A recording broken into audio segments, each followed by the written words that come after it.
फडणवीसांविरोधात मोठा कट रचल्याचा आरोप हा मोहित कंबोज यांच्याकडून करण्यात आलाय। कंबोज यांचा आरोप ठाकरेंची सेना आणि पवारांच्या राष्ट्रवादीवरती आहे। लवकरच मोठा गौप्यस्फोट करणार आहे असं मोहित कंबोज यांनी म्हटलंय। तर भाजपचे नेते मोहित कंबोज यांचा हा मोठा गौप्यस्फोट, फडणवीसांच्या विरोधात मोठा कट रचल्याचा दावा हा मोहित कंबोज यांच्याकडून करण्यात आला आहे।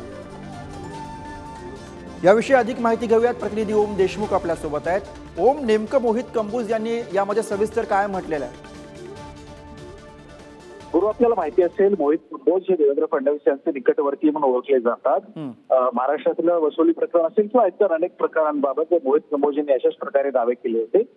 काल रात्री उशिरा 12च्या सुमारास त्यांनी एक ट्विट केलं, ज्यामधून त्यांनी असं सांगितलं की उपमुख्यमंत्री देवेंद्र फडणवीस यांच्या विरोधामध्ये एक मोठा कट रचण्यात आला होता आणि या कटामध्ये शिवसेना उद्धव बाळासाहेब ठाकरे गट आणि राष्ट्रवादी काँग्रेस शरद पवार गटातील नेत्यांचा सहभाग आहे। यामध्ये राष्ट्रवादी काँग्रेस शरद पवार गटाच्या एका महिला नेत्याचा, एका IPS अधिकाऱ्याचा आणि एका आमदाराचा सुद्धा समावेश आहे। आणि याबाबत आपण लवकरात लवकर गौप्यस्फोट करून या कटाला उघडकीस आणणार आहोत, अशा प्रकारचा इशारा मोहित कंबोज यांनी दिला।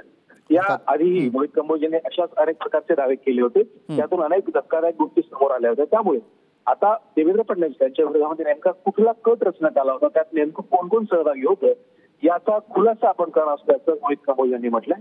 त्यामुळे आता नेमका आणखीन कुठला मोठा गौप्यस्फोट होतो आणि महाराष्ट्रात आणखी नव्या काय हालचाली आणि घडामोडी पाहायला मिळतात ते पाहणं महत्त्वाचं असणार आहे। गुरु, अर्थात त्यामुळे आता मोहित कंबोज कोणता मोठा गौप्यस्फोट करतात बघायचं। धन्यवाद ओम या सगळ्या सविस्तर माहितीसाठी।